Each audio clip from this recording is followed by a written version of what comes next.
really meaty. I'm glad 6,000 people got to touch it last night.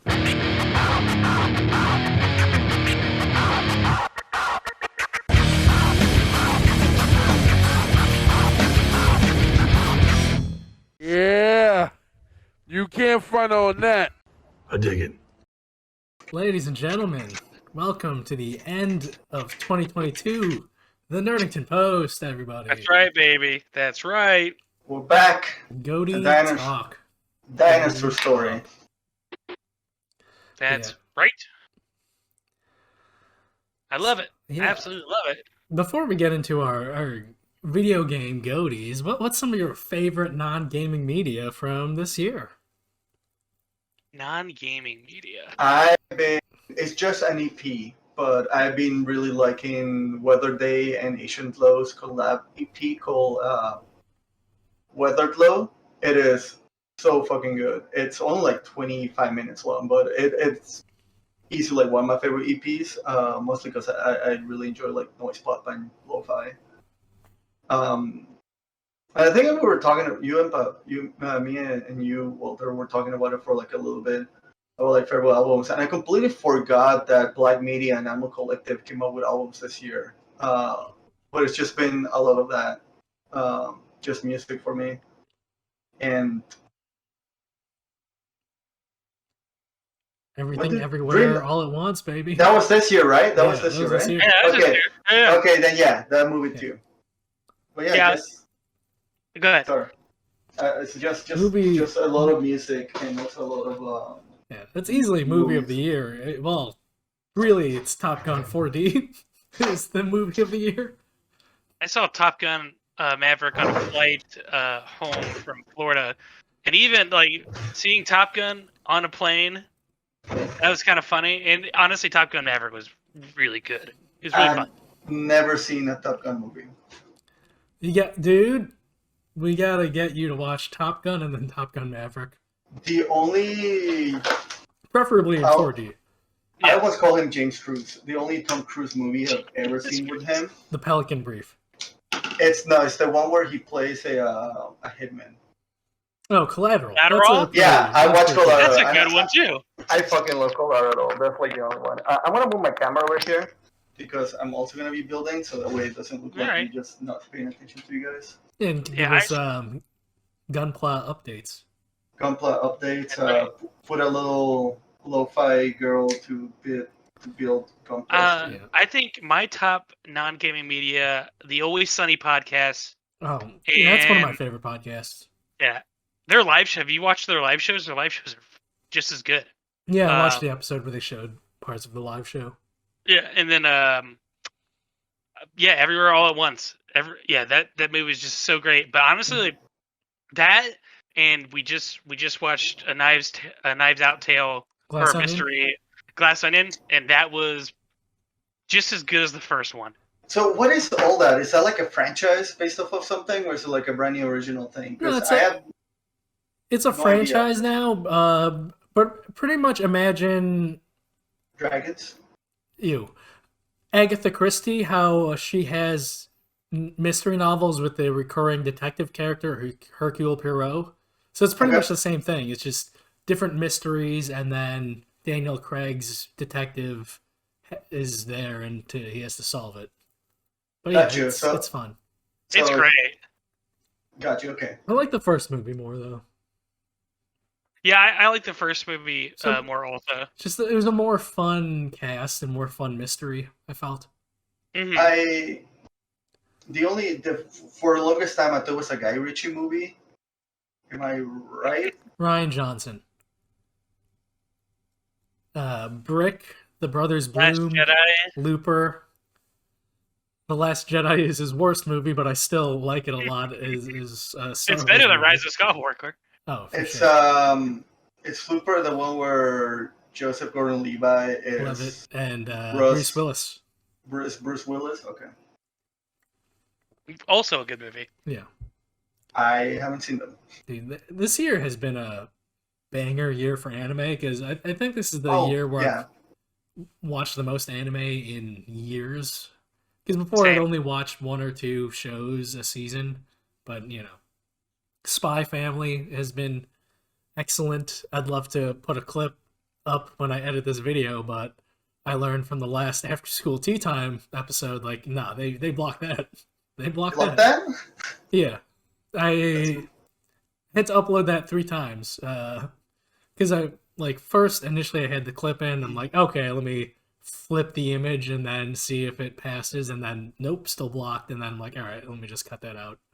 But yeah, Spy Family. Will, if you're looking for an adorable anime with fun espionage shenanigans, Spy Cross Family. Great show. Okay. And then What's it on? Hulu. Okay. And then Witch from Mercury. Gundam Witch from Mercury, which me and Senpai have talked a lot about. It's a great Gundam series. Did you watch episode 11? Yeah, for some reason, I didn't watch it, like, I skipped an episode because I got my days mixed up. I thought the day that they didn't show was the day they were showing, because they skipped a week, right? Yeah, they skipped last week. I skipped, I thought it was last week. I thought it was the week that they were showing, and the 2 weeks before I thought they skipped that one. So I watched them back to back. It's so fucking good. Oh, with episode 11, things are finally cooking. Like the personal relationships and also the political / corporate intrigue. I think things are finally going to start to hurt. I say that as if episode 6 didn't hurt like hell. Yeah. Oh, yeah. But No, if you ever get into a Gundam series, The Witch from Mercury is a solid starting point. Okay. I expected nothing out of Ghoul, and I knew for a fact what his arc was gonna be like, because it's just that type of character. I'm still so in love with him. Dude, Blue Collar Ghoul, he's the best. Yeah. He's definitely one of those, he would be one of the few rich boys that we ever root for. Yeah. And then, of course, Chainsaw Man, they wrapped up this week, which... Well, watch Chainsaw. Before you watch any of these other shows, watch Chainsaw Man. That's the one I think you definitely get the most enjoyment out of, is Chainsaw Man. I mean, just listen to the title. It's called Chainsaw Man. It's very thorough of the things. You know, they show you a man, they show you a chainsaw, and they're the same person. Yeah. Okay. Also, it's Tarantino-esque in that the creator of Chainsaw Man, he loves genres and he loves subverting the expectations people have of those genres. Okay. And yeah, it's just a fun, playful, sad series. Yeah. All right, good fantastic. to know. Yeah, man. Talk about playful sad series. I saw that Netflix is going to be adding, I think, later this week or starting next year, Monster. And I'm so excited to show it to my partner. Monster as in... The eugenics story. Okay, I thought you were talking about the... The movie? Yeah, the Eileen Wuornos story. Who's the actress? Why can't I remember it? Charlize Theron. That's it. I remember everything, South African lady, Fury Road. Mm-hmm. What is her name? Yeah, we got any other recommendations from 2022? Will? I mean, the Batman was good. Oh, yeah, dude, all these early movies that came out, like the Batman, they came out in March. Yeah. Forgot that. June was last year, right? Yeah, June was last year. Okay. I'm probably asking the wrong person, the wrong type of people, but is Batman worth it even though it's 3 fucking hours long? Yeah, dude, if you like a David Fincher-esque style mystery kind of thriller, the Batman's just that. It's just the detective guy happens to have a cape. But otherwise, yeah, it's that slow burn detective thriller movie, which is probably why it's maybe my favorite Batman movie. Because I love that Fincher-esque style. Yeah, it's pretty awesome. Well, from my understanding too, they just kind of jump in. It's hey, you know what the Batman is. No need to introduce you. Yeah, exactly. It's kind of Yeah. It's kind of like You know how the Joker was a Joker movie, but it had nothing. It just happened to take place in a Batman universe, but it had nothing to do with Batman. Yeah.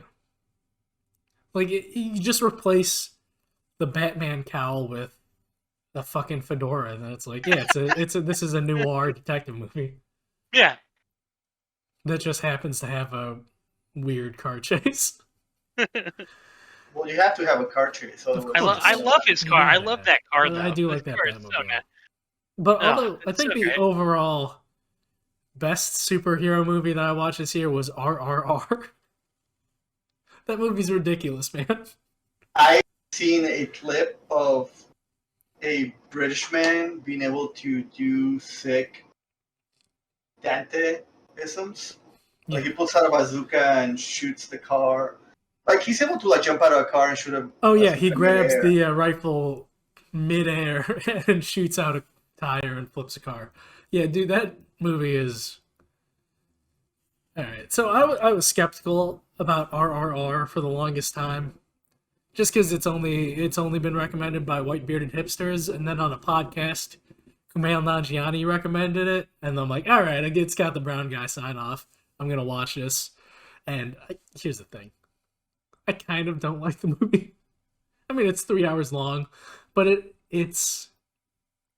exists in that space of heightened reality of like that I enjoy, like musicals, where like this is silly and weird, and you have to be in that right mind space of like, hey, what if we turn a musical into an action movie, and then here we go. And also because it's Bollywood, there are literally musical numbers in there.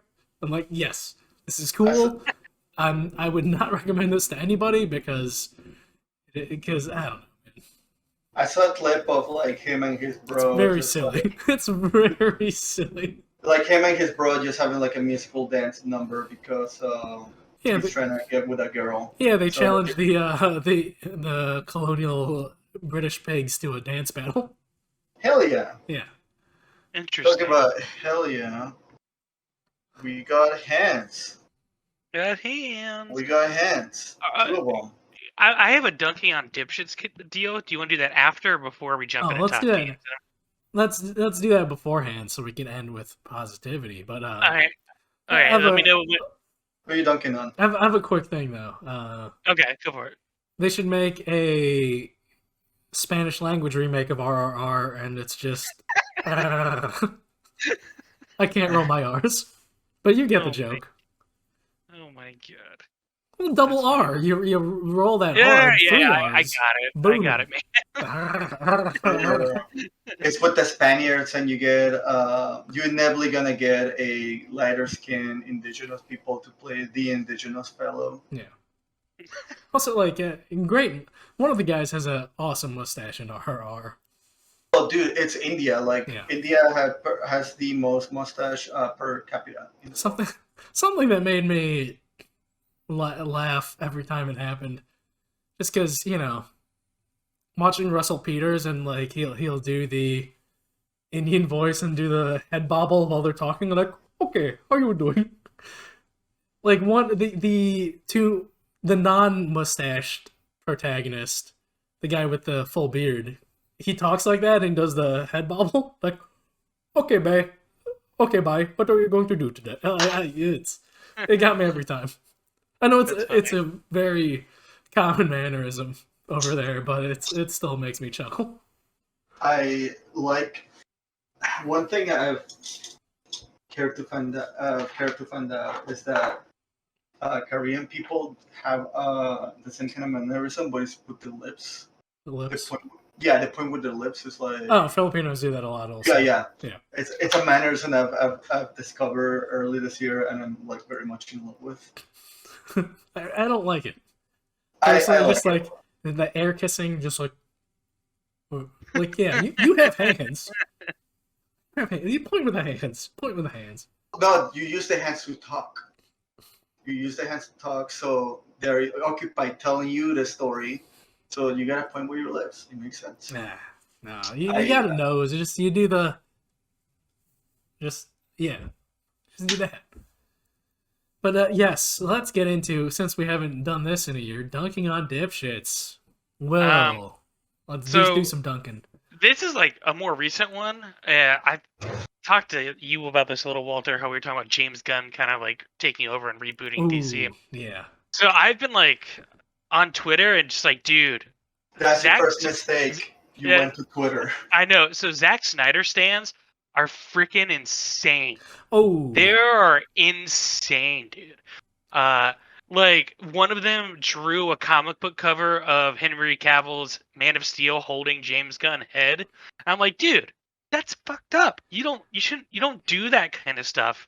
And it's just been like blowing up. So like that's who I'm dunking on. I'm dunking on Zack Snyder stands. Like I like Zack Snyder. He makes okay movies. I don't enjoy his movies, but like people acting like he's the savior of DC are insane to me. yeah. I liked his Owl movie. The Guardians of Gahul. It was enjoyable. It was an enjoyable movie. I babysat a kid and we watched the movie. Oh, But, the whole Cavillverse is nuts. Have you heard Yeah. of like the just the review bombing the new Witcher spin-off series just because like you're ditching Henry Cavill, fuck you, and you're deviating from the source material. Yeah. Fuck you, we're review bombing you. We're gonna Yep. send like threats to the writers of the Witcher Netflix series. Yeah, I am it's so in love it's with the whole like Cavill thing. it was really funny. Like I saw today on Twitter, James Gunn posted a picture of a toasted ravioli because he's visiting his hometown of St. Louis, and I shit you not, it's just a thread of people going, "Oh, that looks good." Hashtag fire James Gunn. Hashtag fire James Gunn. It's like you suck. Fire. It's like, dude. I don't know. It's insane, and that's who I'm dunking on. All the Yeah. Snyder stands and like all those people can get fucked because they're absolutely crazy. And Yeah, like the Snyderverse wasn't great to begin with, and this Right. is just how comic book movies have been until the Marvel universe of just like things just get rebooted after a while. Like Yeah. fucking deal with it, man. exactly. These creators have a new story they want to tell. Like I like Cavill. Like if they make a Black Adam 2, I hope they could still have Cavill Superman in it. But if they don't, Same. they don't. Cavill's Yeah, exactly. Would The Cavill's- Rock be able to be part of Black Adam too? It depends if they, I mean, the 'Cause- DC universe has all. They have the DCE extended universe, but they've also have their own pockets of their own movies, like the Joker. So there's no reason, with how much power The Rock has in Hollywood, I'm sure he could lobby for a Right. Black Adam separate thing going on that's Right. separate from James Gunn's canon that he's trying to Exactly. establish. Because unlike Bailey 'Cause- over here, I got to Twitter to not think and be happy. Yeah. I have no idea of the drama surrounding The Rock, and apparently, he lied about a couple documents or something like that, and now he's facing some kind of it's either backlash or actual legal threat. And I only found out about it because somebody made a post of alert big news, The Rock stuff following Universal Studios. Oh yeah, I saw that. And That's then just. I think that's people people were trying to make drama. And then people were just dunking on that tweet. Because That's it's well established that he has beef with Vin Diesel and they don't like working together. So, all that means is what? It's less likely that The Rock's gonna show up in another Fast and Furious movie. Whatever. What? Yeah, really. Who Exactly. cares? What beef do they have? It's like, hey, there's They only don't like working with each other. It's like, Yeah. it's like, hey, there's only so many roles of ambitiously ethnic buff bald guys. I There is. think it stems from The Rock doesn't like Vin Diesel's work ethic. There was something like that. There's been hints about what exactly the beef is that's come out in interviews, but Yeah. whatever. I mean, the Fast It's- and Furious movies are always fun. I'll always see those in theaters. Yeah, exactly. The But, yeah. Rock is kind of like a freak when it comes to working. But yeah, I think the main dunking on dipshits for this year has been just video game lawyers. Especially with the whole ongoing saga of Activision Blizzard King being bought out by Microsoft. Oh yeah, Yeah, that one like was all dumb these too. stupid lawyers who are just like, oh no, our Xbox games are shit, so that's why we should be able to buy Activision Blizzard because Sony has the better Metacritic scores for their first party titles. And then and the current stuff that the Xbox lawyers have been putting out regarding the FTC suing them to block the merger or buyout. Just like, yeah, well, Sony is specifically paying so titles don't go on Xbox. And in that list that they recently put out, they listed Bloodborne. Like, Bloodborne was co-developed and paid for by Sony Japan, Sony. by PlayStation Japan. Like, that's a bad example. And then also, like, I think it was last week or 2 weeks ago, they were talking about the Switch of like, oh, the Nintendo Switch isn't just a family brand, it has mature titles. And then they listed everything that, like, oh, the Switch applies to a broader base, and that's why they're also we're just trying to level competition with them. But like everything they listed there, those lawyers, like those are third party titles that are also available on Xbox. Like clearly these guys don't play games, and it's just Right. I don't know. Some of the arguments they're making are just it's a whole stupid thing, man. Yeah. I mean, I think honestly, like if you're gonna take a look at like Xbox doing this, you should take a look at Tencent and their gaming conglomerate and what's the other one? Well, Tencent's not a platform holder, is the thing. That's true too. And Yeah, because a lot of yeah. their stuff ends up multi-platform. Well, not only multi-platform. Well, not only multi-platform. It's also like they have reached like in other markets aside from like video games. That's Yeah. true. Just Tencent owns everything. I mean, yeah. Fucking. I hope Tencent throws more money at this property because I want a third Pacific Rim movie. But yeah, I don't know, man. It's whole. If the buyout happens, whatever. Like I could play those games because I have PC. It doesn't matter to me. But it's just what pisses me off is Microsoft trying to play the underdog when they are And they're $1 trillion company. they are literally one of the biggest companies on the entire planet. And also they're like, ooh, poor us. Like, no, fuck, like you guys have been gotten in trouble for antitrust before. Like it's why Right. are you just I don't know, man. It's the whole thing's silly. My whole thing is like, oh, go ahead. Oh, I was gonna say like my Dunkin' and Dipshits is very small compared to what you guys talking about. So you guys keep doing your keep following your thought. I'm building a No, what's your Yeah, what's yours? Duncan? overly people from The Office, and I'm not talking about like the show The Office. Just like I recently had to start doing hybrid work, so I have to like show up to the office. There's a specific breed of people that go to the office that are, oh, we're in the office. I'm able to talk to people. I'm gonna make it know that I have a big personality and that I'm the fun person at the office. Someone who shows off. What? Why? Somebody that It's weird. It's very weird. I'm dunking in those dipshits because it literally amounts to nothing, and you just annoying everybody. That's funny. Yeah,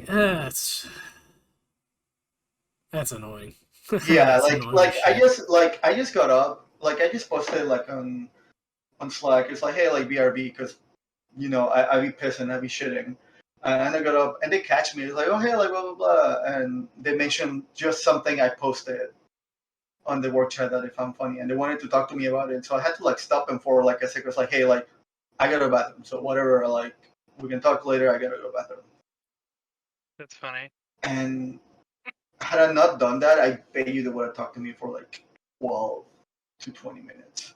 That's it. That's And they what always just have they always have something to say, whether it be witty or not funny at all. Mhm. And they just always have something to say, and they just want to chime into everything that somebody says, whether via chat or in person. See, that's one of the annoying things is just Like, hey, I'm clearly walking towards the bathroom. Don't stop and try to talk to me right now. Right? I'm like, I got the door half open to like drop something off on another floor like that. Come on, man. My dunking them dipshits Yeah. is people that just trying to live the Gossip Girl life. IRL. Yeah. Go to the city, talk to people, feel important, get my Starbucks. Mm-hmm. But I'm And glad also- we're fully remote. Yeah, and also just big companies buying up shit and pretending to be small companies. yeah, I don't think I've got that kind of person at the like. I'm not interacting with most people at my office, but I don't think those guys exist in my workplace for the most part. Also, everyone's remote pretty much, so Yeah, same. Yeah. Like when I do go in the office, I only see my team, so it's cool. Well, that's the thing. I only see my team. I just managed to have one of those people in my team. Ah, okay, that makes sense then. Yeah, and I try to sit as far away from them as possible. And somehow they always manage to find me. Like, oh my god, there's Carlos. Or it's like, oh, that's so funny that you post. Like, yeah, it was Right. funny. That's why I posted it. Yeah, I was gonna say that's really like, yeah, that's why I posted it. Yeah, it was funny. I know it was clever. I posted it. Yeah. Like, not to suck my own dick, but like, I can be pretty funny and clever sometimes. Yeah, no. And also, like a work Slack or something with that sort of stakes. Like, you're not gonna post something unless you know it's somebody's gonna get something out of it. You know? Exactly. Oh yeah. But yeah, before we get into our top 3 games of the year, we gotta do our annual Miles Morales Award That's right. for a game that we're playing. We like, but it's not quite like a. Oh, I'm not gonna put this on a pedestal. It's fine. So the annual Miles Morales Award goes to Fortnite Zero Build, Right. which Senpai he doesn't give a shit about, but I do not. but it I do is not. probably the game Will and I have put the most time into this year, easily. Ever since I started playing with you and the guys, it was around the time we moved, so I guess June. Ever since June, I've logged almost 250 hours in that game by itself. Yeah, it's got like just this year alone, it's already in my top 5 most played games of all time. Which I don't know how I feel about. Same. Senpai, it's got My Hero and Dragon Ball skins. You should get into it. Well, the problem is that my brain fully developed, so I can't play Fortnite anymore. Fuck you, man. There's a lot of strategizing and teamwork going on in there. There is, and you know what? I'm sure there is. The problem is like the kind of gameplay or the gameplay and the gameplay loop that game has does not appeal to me at all. Yeah. And with that being the case, I just have no desire to play it.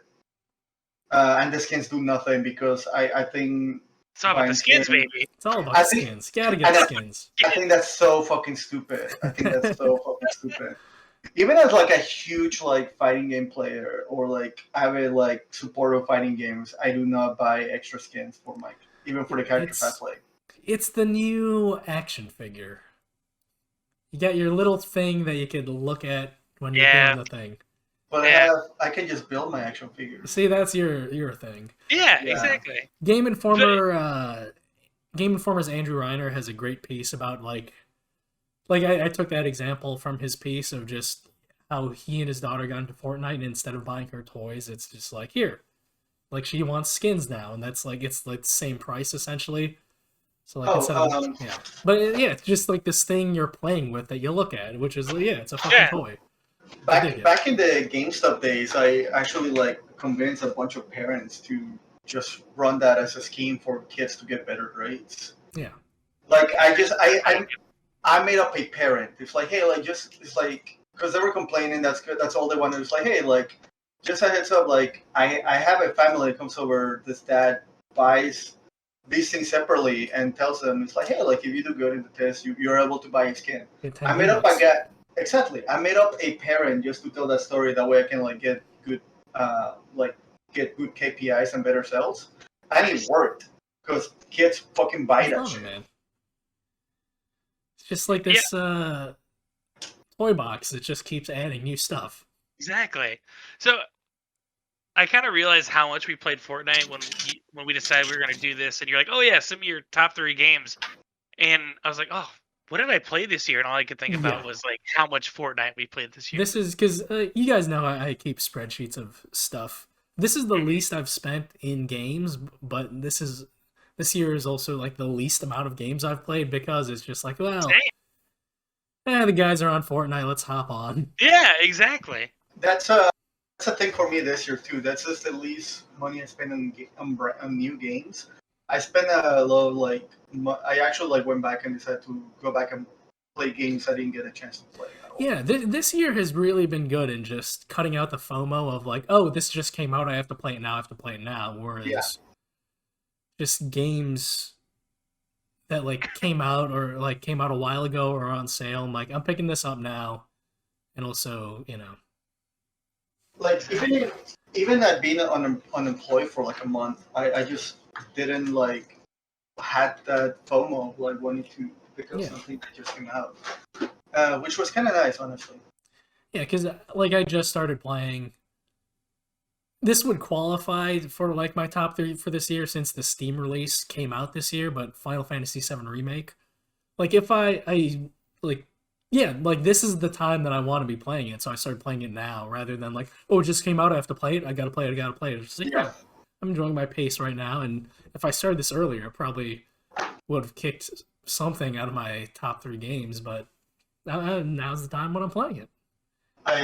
Being comfortable with, I picked up an SP. I went half this with my girlfriend, and I picked up a couple of GBA games, and just happy to be able to revisit those things because I finally am able to 100% Golden Sun, and that game is fantastic. Yeah. Nice. Yeah, Fortnite is it's the gold standard for games as a service with how consistently they update content, how often, not just cosmetic content, which is all the time since that's their moneymaker, but also keeping the game fresh by adding new weapons, adding new mechanics, changing up features of the map. It's so good, man. They have all that money and they're using it to just put it back into the game to just keep it exciting. And I agree. The thing is, in terms of basic shooter mechanics, I like playing Overwatch 2 more. And then in terms of Battle Royale mechanics, I like Warzone more, but it's just this is the simple thing to just get into. It's a little more pick up and go than the other one. Exactly. Or you could just, the way they implement their daily missions and weekly missions is again, the constant content refresh. You're always feeling like you're getting something done even if you're dying regularly because oh, I got that quest and I got that quest finished, I leveled up the battle pass. Whereas in Overwatch it's just well, our DPS are doing shit, so I'm just gonna be losing for the next 8 minutes. It's just easier to get into Fortnite. Just being able to get into a game easily. Just being able to get into a game easily just makes up so much. Yeah. Able to enjoy a game. I love Guilty Gear. It's definitely by far one of my favorite games I've played for sure, the past 3 years. But being able to get a consistent games in and out it's okay. Yeah, just I don't see why fighting games don't just have the button of just you want to play, just click that thing and then it finds you a match. Apparently Street Fighter 6 is fixing that. About fucking time. And the nice thing about it, they also have a ranking system for each character. So, for example, when Give, Marissa are probably going to be the ones that are going to be higher ranking on my profile. Mm-hmm. But if I end up picking up a character I really enjoy and I want to fuck up my ranking, I can just switch over to there and I don't have to fight level 100 guys with my shitty character I know how to play. Because the character I'm picking up will have its own ranking, which is really nice. Mm-hmm. All right. But yeah, that's our Miles Morales award. Mine is different, but it will be Yeah. coming up later. Yeah, we'll get into that soon. But let's start off with Senpai and mine's number 3, since it's the same number 3. Okay, go And for it. also, 3 ties into the title. Triangle Strategy. It's a mise en scène, some might say. Yeah. But yeah, Triangle Strategy is a strategy RPG from Square Enix, which initially came out on the Nintendo Switch, and then 6 months later finally dropped on PC where I played it. But yeah, you played it on Switch originally, right? I played on the Switch, mostly because I was just hankering for like an old school like strategy RPG, Mm-hmm. and working from home, whenever I'm taking a call, I was just able to sit down and play it. Yeah, it's very, because of the way it's structured with the story elements like coming at you in bite-sized chapters and the battles just being segmented off into their own little thing. It's easy to take it in sizable bites.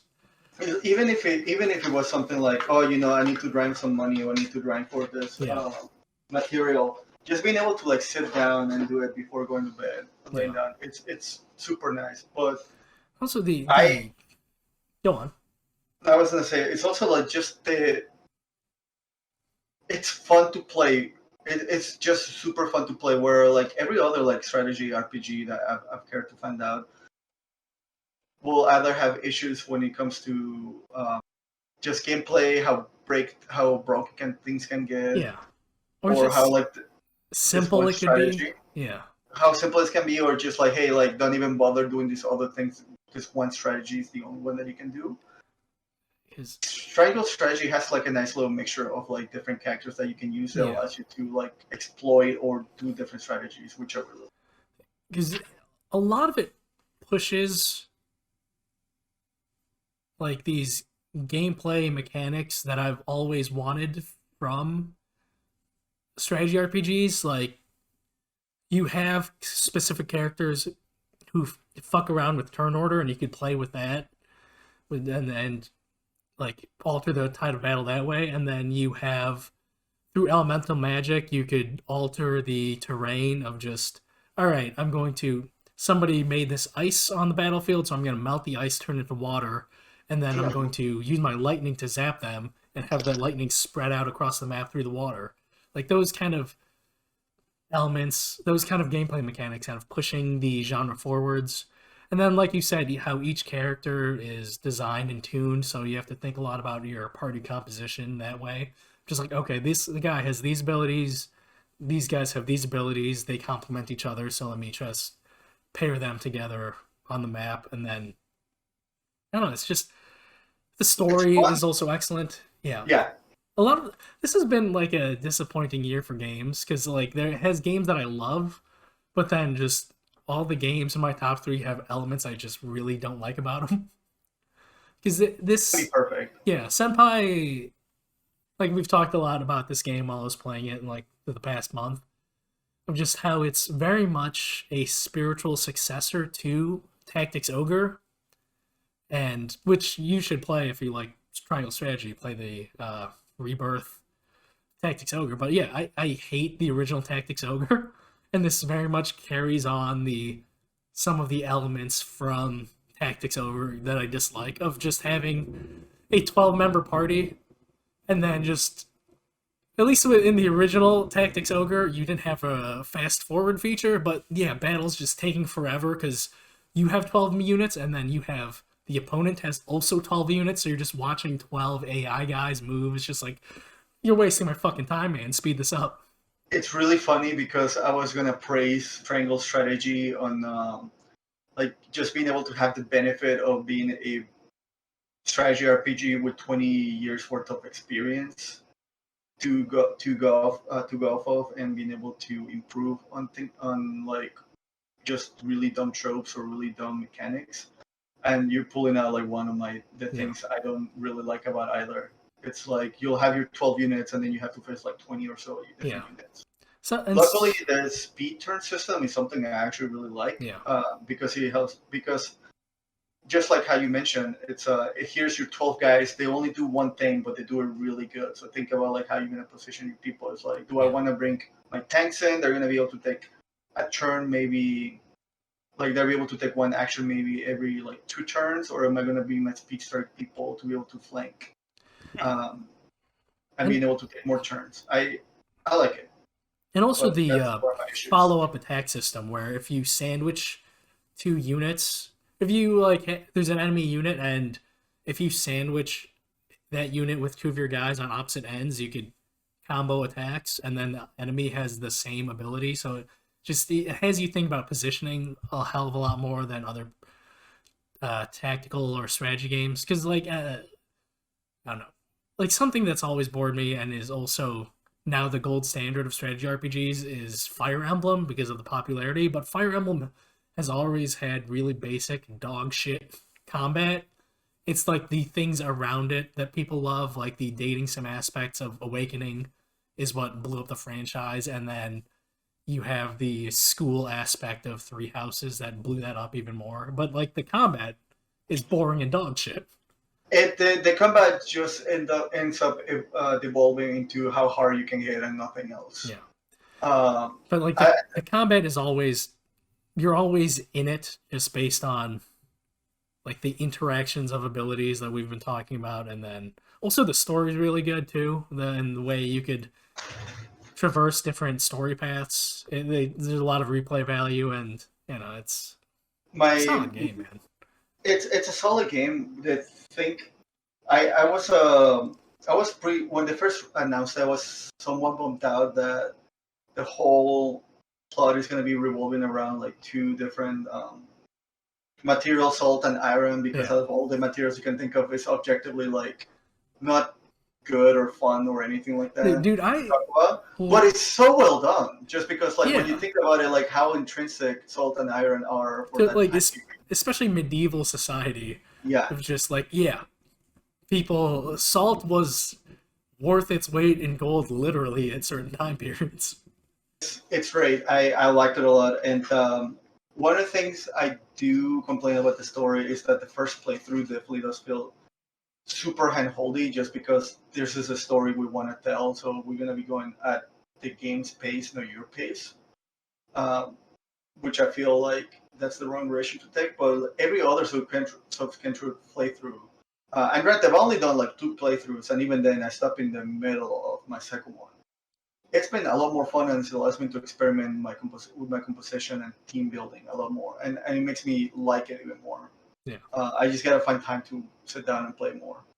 Also, Benedict is a cool. I went with Benny my first playthrough, and I don't regret it. Like, he's great. Yeah, I don't like him as a unit, but as a character, I fucking love him. He's good as a unit, but yeah, it's just also that thing of getting you invested in a character through their gameplay mechanics of like, oh, this guy is really fun to use in battle, and then you get invested in their story because like you like using him in battle, even though he looks like a dork. Julio, I'm looking at you. Julio? Oh, that's not Julio. It's Julio. Is it Julio? If I remember correctly, they say Julio. Hey, he's Julio to me, man. He's Julio to me. He is a dork, but he is super useful, and I love him for that. Yeah. Triangle Strategy, Senpai and Walter's number 3 game of 2022. Will, drop your number 2 on us, or number 3 on us, baby. My number 3, it was. I kind of forgot I played it, but then I was like, oh yeah, I had a lot of fun with this game. Yeah. I almost chose the Callisto Protocol because that was actually a good game, believe it or not. But as you know, I love horror movie games. Mm-hmm. Like, not horror movie, but horror games. But my third is Dying Light 2. I forgot that came out this year. Yeah, so did I. I played it. This February, March releases, man. You just I know, right? Like the Batman. They didn't exist. Batman came out and Elden Ring came out, so like nothing. Exactly. But Dying Light 2 was great. The story wasn't the best. It's kind of feels like it's thrown together, but like where Dying Light 2 shines is obviously the parkour system, Yeah. the traversal system, It's the the gameplay, combat baby. system, the gameplay itself. The world is beautiful. The night and day cycle is cool. But I will say, I did like how they really made your choices affect um, one side of the story compared to the other. So, like, if you give power to a certain faction and not the other one, or water to a certain faction and not the other one. But yeah, so the story, like I said, is kind of thrown together. You're this guy who's, I think if I remember correctly, it's been that long since I played it because it was February. I think he was like searching for someone or something. Your classic like traveler story, and then you get thrown into, you have to help a couple people. That snowballs into one thing. Um, but the characters you meet along the way are really cool.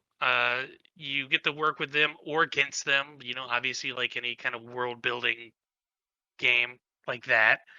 But yeah, like I said, overall, the combat, the parkour system are really what make it shine. And uh, now that so many patches have been made, the game's playable to some people. I had no issues when it first came out, personally. But no, I would give Dying Light 2 my number 3. Now that there's DLC for it, I'm going to revisit it once I have some downtime. Yeah. What kind of build did you go with, or what kind of weaponry did you specialize in? I went more with, like, I've always been like an upfront, like, confrontational guy. So I always like build up my defenses and attack, and then You're more of a bruiser kind of guy. yeah, I'm a bruiser. So like I'll buzz, like I'll pad my melee and single hand weapon stats, and I like to be a bruiser, so I went that way. Nice. So I didn't play the first one because, like, I'm fucking terrified of heights, and that game retreats vertigo very well. So I didn't play it just because I'm a huge pussy, I guess. There's builds in those games, or is it just like There's like it's not like talent it's not tree. like yeah, it's not like in depth like like an Elden Ring or something. But yeah, you can kind of like cater your guy to be more of a stealthy parkour guy, or like me, a bruiser. You want to hand-to-hand combat and like one-handed or double-handed weaponry and stuff like that. very just enough to have variety, but not in depth enough to where I'm gonna be able to find a YouTube video of the most potent build. Because again, it's an open world traversal game, so if you want to just do the mission and then run away from people, you can. Yeah, Sorry, my roommate's cat scared the shit out of me. It's a 2022 game. Everything has to have RPG mechanics in it. Exactly. But, yeah, but no, that's my number 3. Yeah, that I always like those. That's Techland. I love those. I love Polish developers, man. Always have like fun ideas. They make their own engine that looks beautiful, but it's kind of janky at first. Eurojank, man. I love Eurojank games, but then, like, those Eurojank games are getting less janky, and those Eastern European developers are getting more and more polished. Like, it's good to see, man. Yeah, Great to see. Like I said, I didn't have any issues on launch, and I downloaded the day 1 patch, but again, I'm playing on PC. I know, PC and console, there is that, that difference. But again, PC's got its own issues. Yeah, but I liked it, and yeah, it's my number 3. Yeah, excellent. Okay.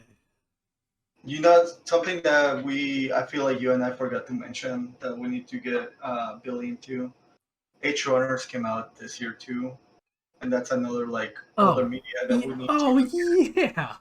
What is it? No, we'll watch Edge Runners, Cyberpunk Edge Runners. What was that noise?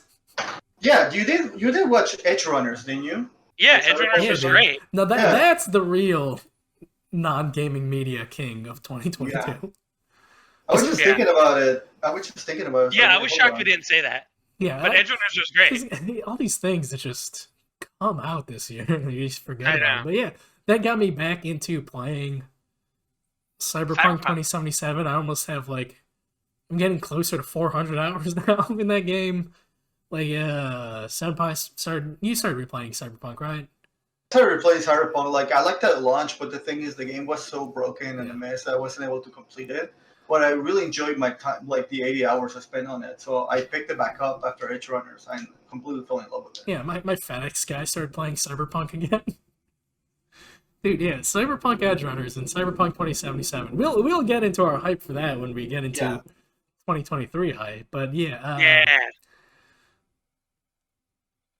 But Senpai, get into your number 2, man. My number 2 was Final Fantasy Origin: Strangers from Paradise. And just goes to show. Really? Chaos, baby. Chaos. I really enjoy the non-ironic nu metal kind of vibes that they have going on. And I really enjoy like how edgy it is, and it's just Tetsuya Nomura just all over it. Yeah, the Nomura nonsense, man. And just like how serious the main character Jack Garland takes himself. I just had to check it out, even if it was going to be like terrible. I was expecting to go in terrible. Story is actually fun. The characters are fucking terrible, but that's because it is a retelling of Final Fantasy 1, and those characters were just jobs that you picked. It's a prequel. I watched the cutscenes from the game. I know the story. Spoiler, it is a prequel. You play Jack Garland becoming Chaos. Well, Jack Garland becoming Garland, but then he finds out that he's a little too strong, so for the first DLC, Trails of Bahamut, your job is to power up the Warrior of Light. That way he is strong enough to be able to handle Chaos. Yeah. It's great. The game is great. The mechanical is amazing. I really like Neo. I have issues with Neo, mostly when it comes to like level structure and gameplay issues. But like the levels in Neo are pretty boring, and also just the mountain of loot that they just throw at you is overwhelming and annoying. Those issues are still persistent with Paradise. Damn it. But the problem is like it has a Final Fantasy coat of paint on it. So they don't face me at all. They don't, and the fact that it has a job system, the job system is like somewhat implemented somewhat well. It does the Monster Hunter thing where your character is the weapon that you pick. So if you really like playing Greatsword or Spear, you better enjoy playing a job that has Greatsword or Spears available to you. But the job action is different enough to allow you to experiment. There's some like really funny things that to a higher level. Because I started looking into the meta kind of things. Very much like Neo, where the DLC is meant to encourage more of a meta playstyle and being able to do like hard content. Because everything in the DLC is locked behind the hardest difficulty. Yeah, I hated that about Neo. Just like the DLC is just not, the difficulty's not tuned well at all. Whereas Neo, that's like the base game, difficulty tuning was perfect, and then just everything's super hard now. So get to grinding and get to getting the right loot build. The DLC has that, but luckily, like the game is so welcoming to get you to be able to do that. They introduced a thing called Chaos Mode, where your Chaos bar is replenished infinitely, and if you mix your job points, because the game has job affinities. Once you hit certain affinity percentages, you unlock different skills and different buffs from different job systems. So you can arrange your affinities the way you don't take any damage. And if you do Chaos Mode, which is cheat mode, you basically can one-shot kill and everything. The drawback to that is that your loot is locked to only rare. However, you level up your mission to the highest level, you're able to replay those to be able to get better loot. It's really enjoyable. I loved it to death. I like messing around with the job affinity system. The grinding was kind of painful at the beginning, but now it's so much easier. And I like the story a lot. I like the characters. I liked I honestly just snuck behind me like how much I enjoyed the hell out of that game. Yeah, that's a game I wanted to check out this year, just like not finding the time to, just because I love the job systems of Final Fantasy V and Tactics, of just mixing and matching your like abilities to make a build that suits your personal playstyle. But you have that in an action game? Fuck yeah, man, that's right up my alley. They do it very well. Granted, there's a couple things I don't like about it. It's like the jobs.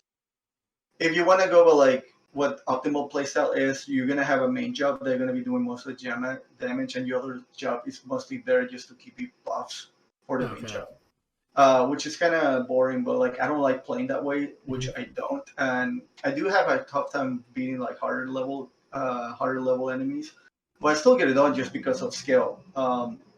One of the complaints that you had was having like 3 different touch systems. I don't even think about it anymore. It took it. It's so much.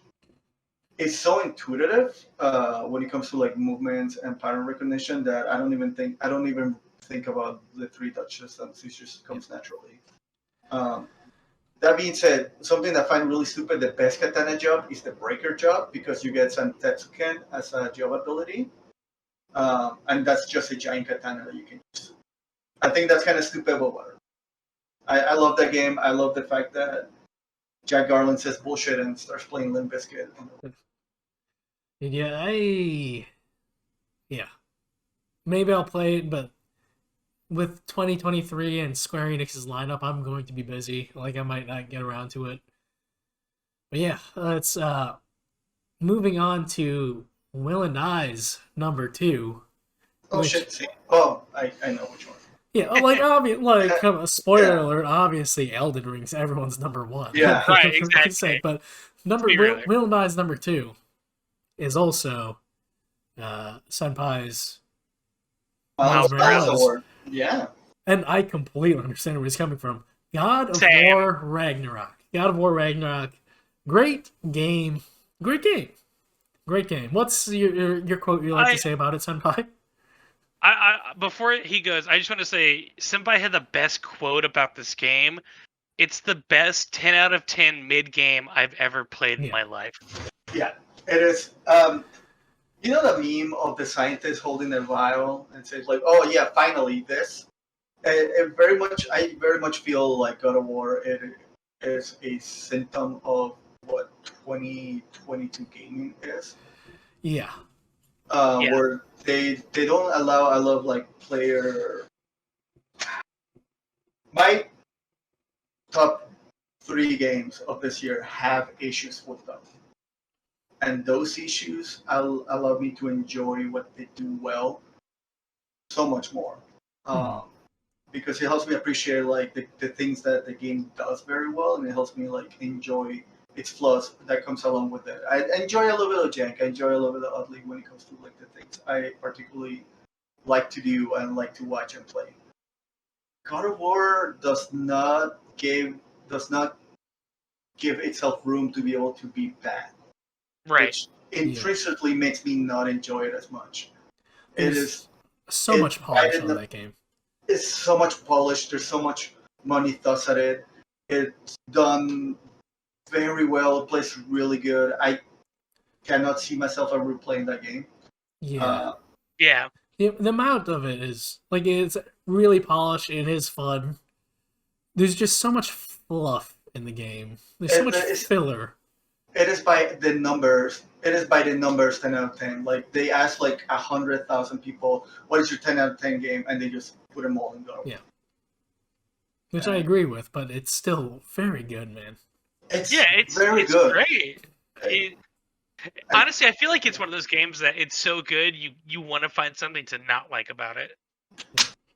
The thing, it's again like my main issue is just the fluff. Like it's the same argument I had with The Last of Us Part 2 of just, man, this game with the pacing would be so much better if you just remove one combat encounter from every section of the game. Just like let your narrative flow, and then this one, just like, well, there's just more side quests and more bits and bobbles to find. It's just like, just let me go through the story, man. Let me get those character moments. Just let me flow through it. The characters and moments were amazing. Like I really liked I really like Odin. I really like Thor. I really like every single character introduced. But to be able to get to those moments just kind of felt like I dragged through them. But I dragged through them doing other things in the game. Right. That the game purposely enticed you to do. Like, and you're gonna put me in a giant desert to do a bunch of missions and have a boss fight that's one of the fucking coolest boss fights I played in the game. Cool. Too bad I fucking don't enjoy going through that. The side fluff is like it's good for the most part, but it's like I don't know, man. Just because I love the desert part you're talking about with the sky jellyfish. I fucking love that. It's part. so pretty. It's so pretty. Good. It's so awesome. And the moment that they have when they release this raid, and I like the weird amoeba runic fight that you fight.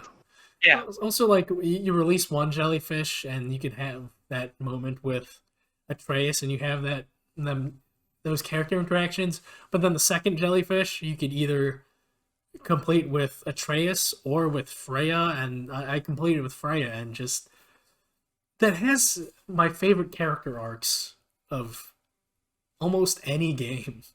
Like one of my favorite story moments of like the one that keeps going back to me, like just like the performances are amazing. I think a God of War person should have gotten the Game Award for it, but like not Chris Judge, because I think Freya's the most interesting character from this year. And I want to agree with you. Unfortunately, like as somebody that is sober now, I have such a huge the Thor family. Thor. I have such a huge spot for Thor and their family. I get it. I fucking get it. I agree with Walter. Like good for Christopher Judge, but I agree. Honestly, like I personally feel Freya and Thor had the best character arcs. Yeah. Like Freya, who has to essentially forgive the man who killed her son. Yeah. Even though he was a flawed individual, she had to do that. And then you have like Senpai said with Thor, who is a sober now non-alcoholic person, to see him kind of like be destroyed to where his daughter has to go find him in a pub drunk. Like I agree. Like it's great for Chris Roach, but like I agree with you both. Like those two characters, I think had better arcs than Kratos himself. Yeah. And just the moment I go back to, because originally I had Triangle Strategy as my number 2, and then just the way the algorithm works, like I'll watch these God of War clips you keep shoving to me at YouTube, and I'm just like, oh yeah, those moments are really good. Like when you like after the first there's a moment when Kratos and Atreus get separated and they reunite, but as soon as they reunite, fucking Kratos gets attacked by Valkyrie, and then it's a cool boss fight because you're like, all right, we're getting into the like a Valkyrie boss fight again. This is neat, nice little throwback. And then it's revealed like, oh shit, it's Freya and Valkyrie here, like coming to kill Kratos. But then fucking Atreus loses his shit and goes berserker mode. And then like Freya's in a spot where she can deliver a killing blow, but Kratos he backs off from the fight to hold off Atreus. And then you have that moment of Freya just like, she has that cognitive dissonance of like, I know he's a good person, but he also killed my son. Like her going through that moment of just like, fuck, man. That internal struggle of just like, Kratos is still trying to protect me even now. It's great, man. Like the nuanced character interactions and like their arcs is just so fucking good, man. I can't think of like a better AAA game like that's mainstream like that has that kind of fantastic drama. I think I talked to you about it, or I might have mentioned it before. Like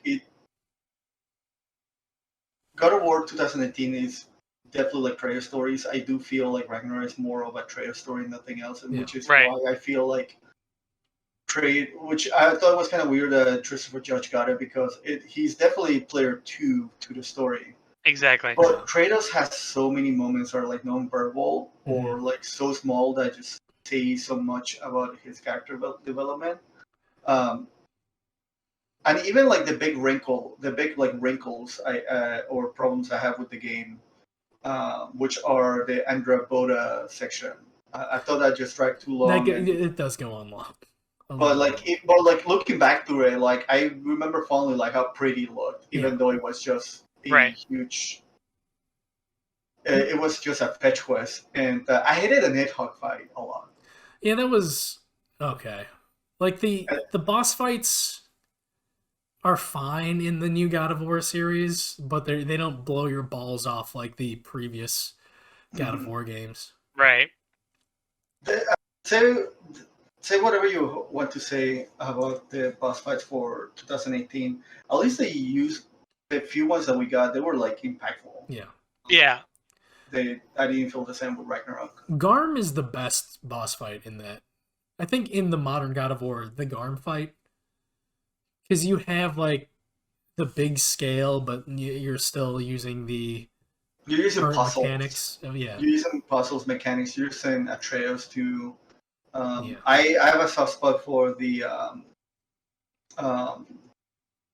Heimdall fight, but that's just because I really like Heimdall. Yeah, I mean it's so good killing. Yeah, that was a very satisfying boss fight. I will say I did like the first fight between Thor and Kratos. Obviously, with the. This is an amazing set piece. Yeah, like with the Leviathan axe and Mjolnir just like clashing. That was a really good. It has one of my favorite like modern fourth wall breaking moments. The Kojima-ism. Yeah, like we're like, oh, you're dead. None of my time. Yeah, it goes to the load screen, and then that was awesome. Yeah, it's one of my favorite. It's one of my favorite like fourth wall break moments in modern gaming. And part of my disappointment, one of my disappointments from the game is just the second Thor Kratos boss fight doesn't have those big cinematic moments that the first fight has. I mean, it's mechanically more interesting because it's more of a full fight rather than incorporating these set pieces, but it's just blow my balls off, man. Wow me. I actually like that it's not big and huge because that is the moment where Thor gets grounded. So I like how small in scale the fight was because it, to me, is at least speak to like Thor might be able to finally be grounded and have a figure that's like him, teach him kind of like show him the way. It's like, hey, you don't have to be this. It's like, hey, we both have the same background, man. He don't, and like again, those fantastic character moments of like Thor finally standing up to his dickhead dad. When they first introduced him, I didn't like it at first because he felt very Tarantino-ish. But I didn't mind it. Like he plays out the characters very well. I actually really like how Odin turned out to be. Oh, I love Odin, man. I liked Odin. He's way more interesting of an antagonist than Zeus. Where Zeus is just cartoonishly evil. Where like no, Odin is manipulative. He's like verbally abusive. He's just he's just such a dick. He's a middle-level manager in a company. But you understand where he's coming from because of just like, yeah, I'm a god. I know what happens to people when they die, but like, what happens to us? So I just want those answers, man. He's just going through this existential crisis, and he's willing to shit on everybody to get his answers, man. That political Odin, just being Toby from the West Wing. When they did the walk and talk in Asgard, I'm like, oh yeah, the West Wing. I tend to enjoy those characters. I just play more to the political side of things, so you just prove their strength. Because I think that's just a lot more fun to watch. Mm-hmm. But yeah, I like it's even though I'm like lavishing the game, and if you're hearing me talk about it, like why the fuck this is not your number 2 game? It's just too bad in numbers for me to be able to enjoy it. Yeah, the fluff that I have, like the fucking runic puzzles where you're trying to get the chain of torches. There's too many of those. There's two, yeah, exactly. Again, the fluff. Also, they're just annoying. Some of them, like the last 2 of them, I'm just like, I know I have the sequence right, but like it's still not getting there.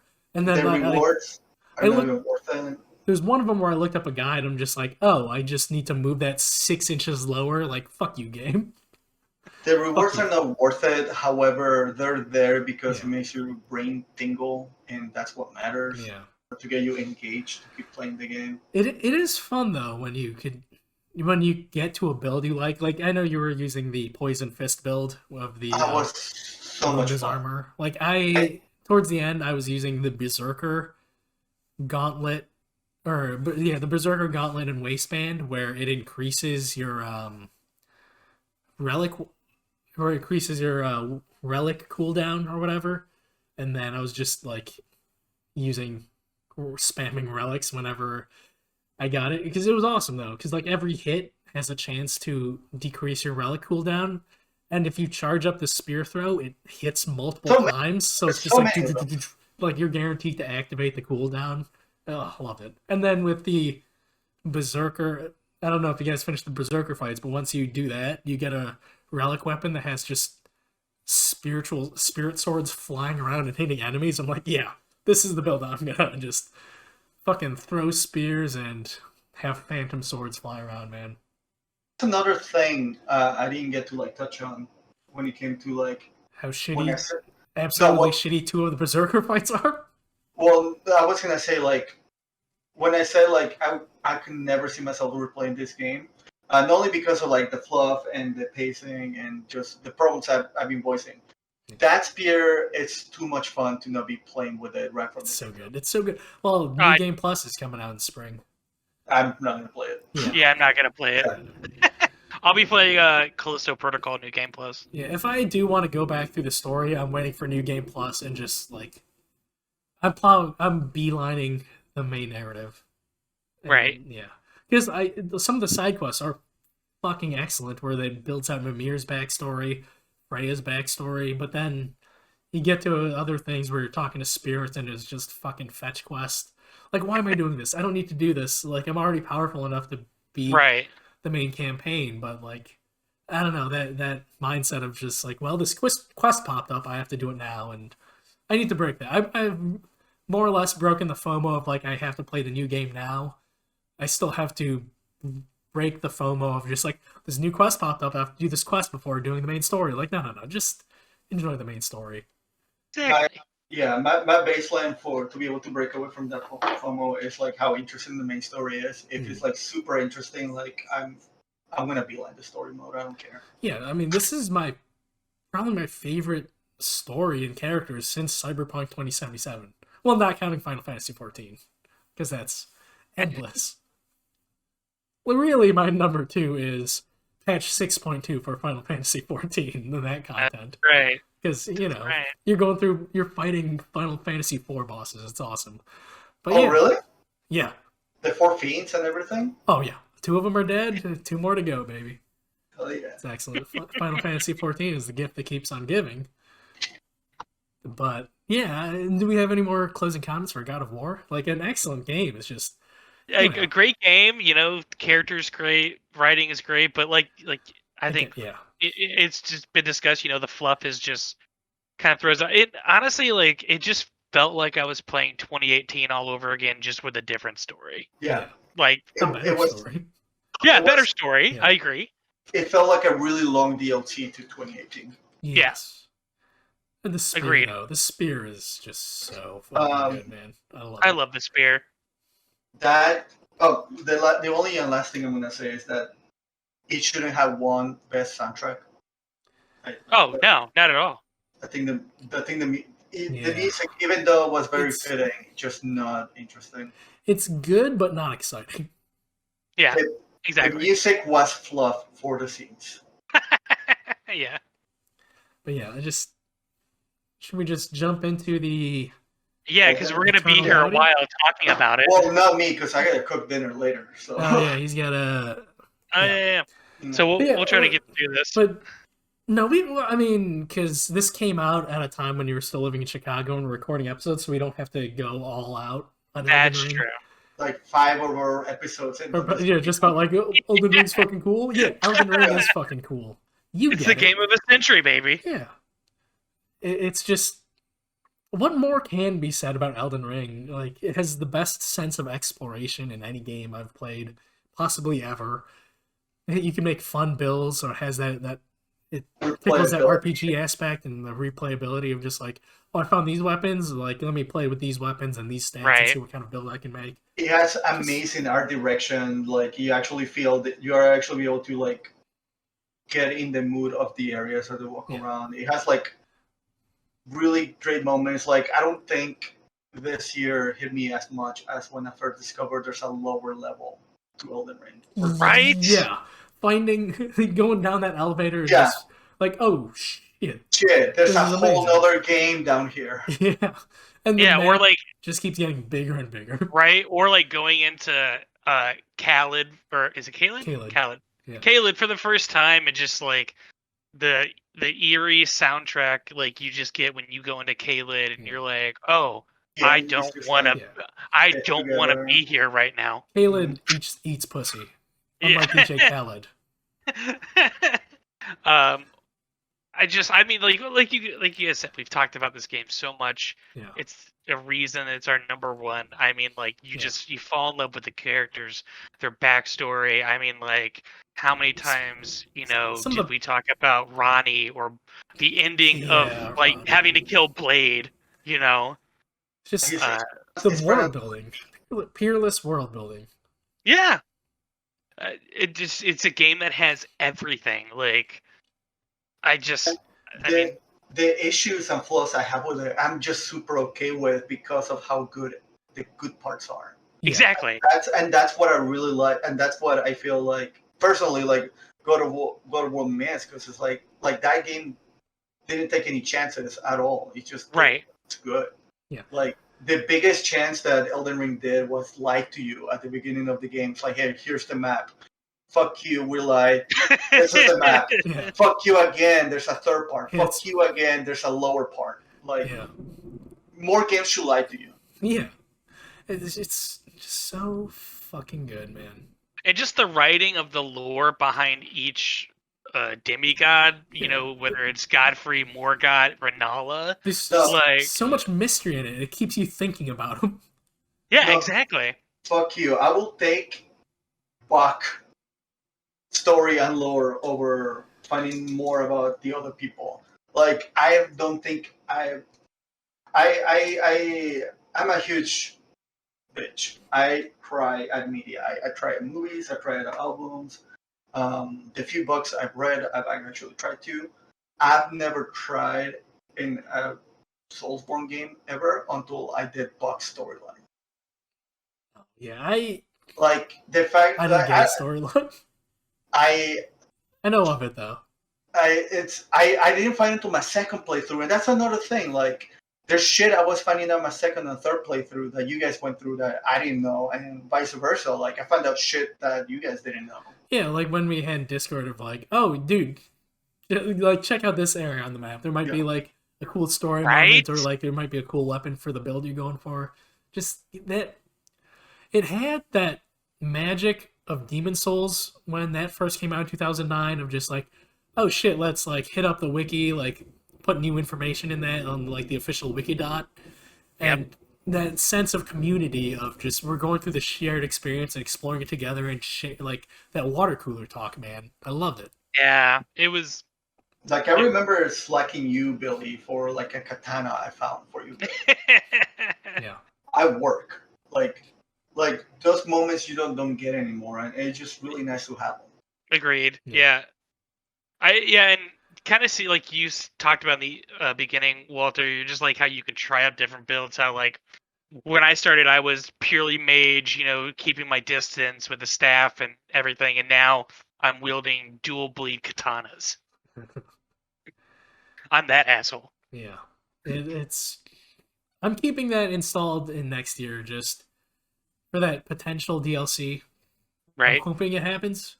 But again, like I mentioned before, that this has been kind of like my least favorite top 3 because I do have problems with Elden Ring. Like we've talked about before, like the combat, like the enemy design, like the pace the enemies move at isn't the pace that the player can move at. It feels like Bloodborne enemies in Dark Souls 3.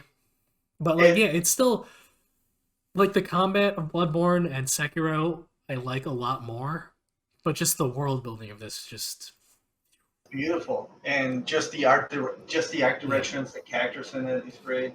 I don't look forward to spending $150 to get the 2 volumes of the fucking official art books of Elden Ring. But I'm going to. I'm just gonna download a PDF. I'm just gonna download a PDF and call it good. Which I should, because like that's usually what happens with art books I buy. Like I think I still have the Bloodborne one, but I think I got the Dark Souls one originally, and then like why do I have this? I have the PDF of this also. Let me just sell this. But Bloodborne I'm keeping that. Yeah. It's great. My main issues is they very much echoes what you said, where the combat just feels not intuitive to what the player can do. Like Malenia just feels like a Sekiro fight. Yeah, Malenia. I do not like that. Malenia. That's my least favorite secret boss fight of any Souls game. Because it's just so weirdly tuned. Like you see guides of it, I'm like, okay, she has that big attack. I mean, once you beat her and you get her sword, you can do that attack. But like, it's so tuned very specifically where Elden Ring has so much freedom in approaching it and how you could resolve a combat situation. It's like, no, here's this big attack, and you're either dodging it through one very specific way, or you're getting it tanked by your mimic, and those are the only two solutions. And it was just frustrating rather than cool to me. Yeah, it was just frustrating for me. I have to say, like, I have to agree with you there. That being said, being able to beat her 3 times feels super satisfying every single time. First with the mimic, first with the fist, first with the magic. I still have fun playing it. I beat her once just so I get the achievement. Haven't been back since. I have a really I hated it. So. I have a really weird thing whenever I replay Soulsborne. It's like I have to beat every single boss. Right? No, I get it. No, this is my first ever Soulsborne, so I get it, man. I get it. But like, screw her. Yeah, See, I feel you. I feel you there. Whenever I play a Souls game, I RP being essentially patches. Like, I'm a treasure hunter, so like on subsequent playthroughs, I'm only going to beat that boss if it still has something I need to collect. But once I have that thing, like fuck that boss, I'm never playing that again. I have the item. But yeah, like banger year, flawed year for me personally. Even though like I acknowledge Elden Ring is one of the best designed games ever. I just have my own personal quirks with it, but 2023 hype. It seems to be for me personally, it seems to be an even bigger year, possibly the biggest year in gaming for my life. I mean, I'm with you there. I got Final Fantasy 16, Armored Core, Street Fighter 6. Yeah. There's just gonna be a bunch of really good things. You might when the Persona and Nier came out, 2017, 2000. Well, also that team is working on Project Refantasy, which we saw concept art for a couple of years ago, and then like earlier this year or last year, another piece of concept art in Mum's the Word. But yeah, I'm excited for that because that is specifically Katsura, I forget the director's name, but the director of Persona 3 through 5. He's working directly on that, so whenever we get that.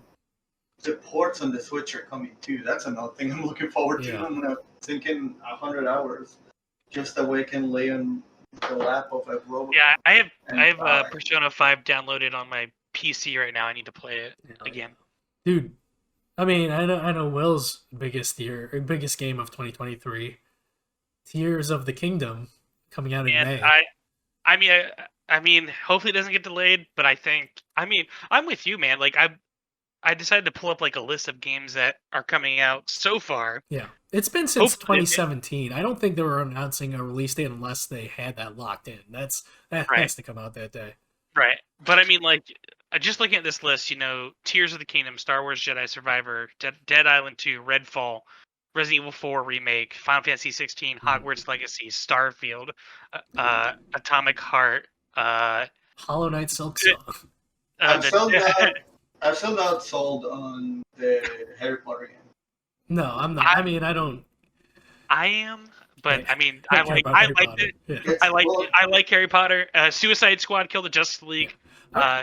Kevin Conroy's last run as Batman, so obviously I'm gonna get it day one. Oh, the thing with the Hogwarts Legacy, it looks to be like hands down the best Harry Potter game to come out. Right, But right. like again, I don't care about that property, so I don't care about exploring the Right. outskirts of Hogwarts and like But- going fast. and But like, I'm- I imagine for I- that See, I Hogwarts love- fan, they're all in. See, I love Perfectness trans aside. people. I love trans people, so I'm just not about it. No, that's fair. No. To be honest, it just like I'm looking at the game. It's like everything just looks like shit I could do in Dragon Age Inquisition. Yeah.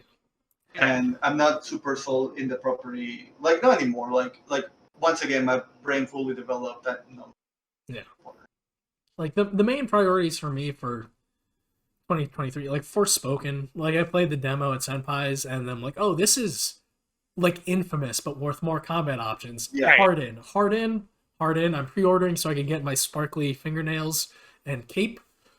And then like fucking Resident Evil 4 remake is coming out next year, which Little X now.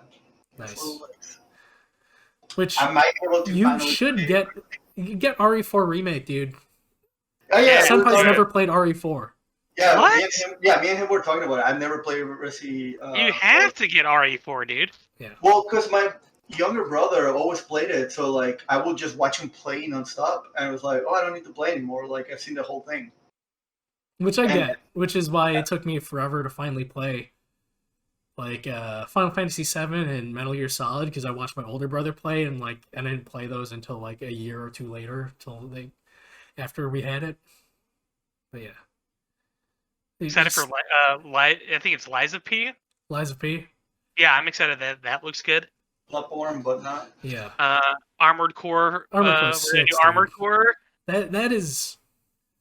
That was one of my biggest surprises of the game. I've always liked the Armored Core games, and honestly, like as somebody who didn't beat Armored Core 4 Answer, I didn't play 5 because that was primarily online. I'm like, I'm not gonna play fucking on the trash PlayStation Network, man, with your fucking shitty online. But like, I never beat 4 Answer just because, like, there's so much stuff. It's overwhelming, an Armored Core game. And so, like, I hope they streamline it and not dumb it down for Armored Core 6. Just because there's just... You could have, like, 6 to 12, like, fins on, like, your mech to, like, adjust its mobility, and you could tune each one. I forgot which podcast I was listening to, but they called it, like... It's Gran Turismo with robots, where you, like, have that granular fine-tuning. Just, like, streamline it a little bit, please. Right. But I'm excited, man. As a mech enjoyer, of course, I'm really excited for it. However, this might be a weird opinion of mine. I actually don't like the mech designs for Armored Core I a lot. love Armored Core, dude. I love there's those just- clunky, tanky I- mechs. I feel like Front Mission does that better, but like the thing is, Armored Core does this really weird, like, super. I love biomechanical designs, but Armored Core just hits this really weird organic, non-organic middle ground, which I don't like. I don't like how pointy some of the mechs are, or like how long some of the legs or like the fins are.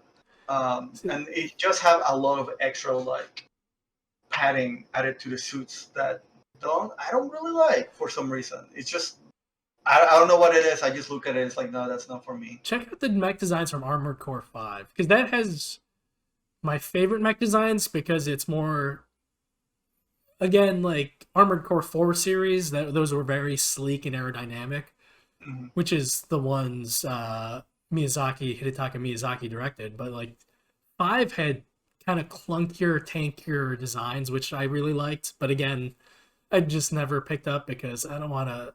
You're turning this into an online focus game, and I don't want to do that. Like, I don't want to play these co-op missions and whatnot.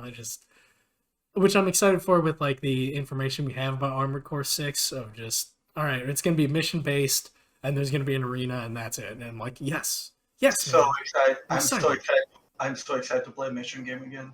Yeah, a mission. Yeah, a non-open world game. Yes, fucking A, man. You're telling me I can like play one mission and then go to bed. I Yeah, don't have to keep finding more things that I'm gonna be like keeping me up at night. that's what I liked about Bayonetta 3 over God of War. Like, oh, that was a cool fight. Let me just jump into chapter select and play that fight again right off the bat. Like, I'm excited for that for Armored Core 6. It's just like, oh, that was a cool, because they said they're going all in on boss fights and making those exciting. Like, They Souls always had fights. had good boss fights. But just like, oh yeah, this is gonna be a sick fight. I could just jump into it again rather than a Souls game where I have to replay the whole fucking game again or cheese a save file of like, that was a cool boss fight. I want to fight that again. Whereas, you know, I think the greatest combat encounter of all time is Ishin the Sword Saint in Sekiro, and we have like the gameplay lead from Sekiro as the director for Front Mission or Armored Core 6. So I'm really excited for those fucking boss fights, man. Because I have a save file cheesed of Ishin Ashino. Like, all right, cool. Do I want to just jump in and fight Ishin anytime? I can. Awesome. I'm not saying I want to be riding a big robot, fighting a giant battleship, and then Rules of Nature starts playing in the background. But I'm saying I want that. Yeah. All right. You going? I have to. Yeah, like girlfriend gets here in half an hour, and I haven't cooked anything, so Let's cook some ramen, bitch. I'm making rice, which is the next best thing to. Okay.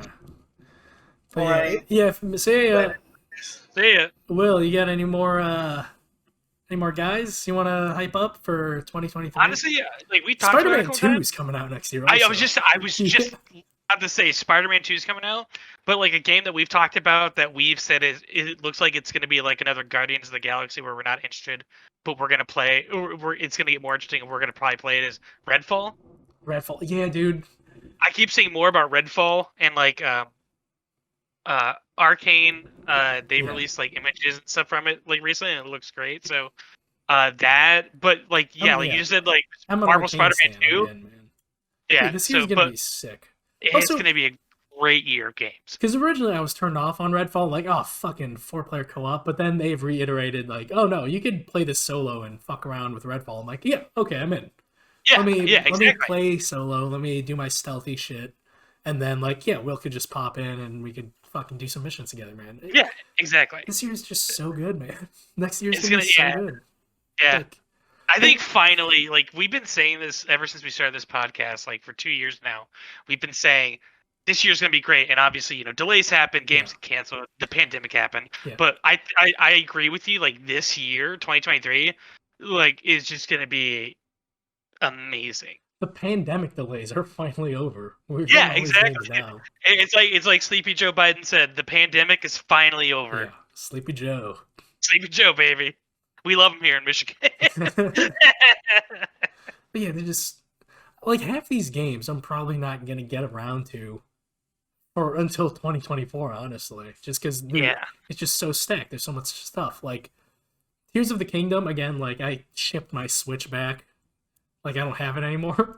So I'm probably gonna wait until Switch 2 before finally playing Tears of the Kingdom. And then I'm not excited about it, but they announced like a Bayonetta spin-off, like Bayonetta Origins, which, like, I'll fucking play that. I love Bayonetta. I'll check it out. But yeah, just get a Switch Lite. No, I'm not gonna get a Switch Lite. I'll wait for Switch 2. The Switch is showing its age hard, and those are just like the main hits. Like there are other new IPs like Atlas Fallen that I'm interested in that we've seen like 5 seconds of gameplay. Final Fantasy VII Rebirth, which, if anything gets delayed, it's gonna be that game.